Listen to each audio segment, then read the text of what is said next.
2020 Donald ட்ரம்புக்கு சொந்தமான 80 acre இடத்துக்குள்ள 700 சொகுசு விடுதி, 700 பியூட்டி பார், எல்லா சொகுசு இதை அவர் இதுல உருவாக்கிட்டாப்ல. அது எதுக்கு உருவாக்குறா? G20 மாநாடு. அதற்கு எல்லாருக்கும் வசதி உருவாக்குனாரு. அந்த வசதிக்கு உருவாக்குனது எல்லாமே கொரோனா நேரத்துல எல்லாரையும் கொண்டு போய் அங்கதான் தங்க வச்சாங்க. ஆனா இனி வரக்கூடிய காலம், அமெரிக்காவில ஜனாதிபதியா டொனால்ட் ட்ரம்ப் பதவி ஏத்துட்டாருன்னா நம்ம இந்தியாவுக்கு தான் பெரும் ஆபத்து. இந்தியாவுக்கு தான் பெரும் ஆபத்து. ஆனா நீங்க சொல்றீங்க, நம்ம பாரத பிரதமர் நரேந்திர மோடி டொனால்ட் ட்ரம்ப் நல்ல நட்பா இருக்கிறாங்க. இதே நட்புலதான் கட்டி பிடிச்சாங்க 2020.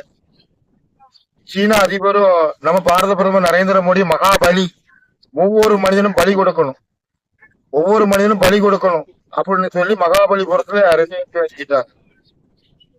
அதே ஆண்டுதான் 2020 டொனால்ட் ட்ரம்பும் நம்ம பாரத பிரதமர் குஜராத் ஸ்டேடியத்துல பேசிக்கிட்டாங்க. ஆனா எல்லாம் நட்பா தான் இருக்கிறான்னு நாம நினைச்சுக்கிட வேண்டியதான். மனிதனை அழிப்பதே அவங்களோட திட்டம்.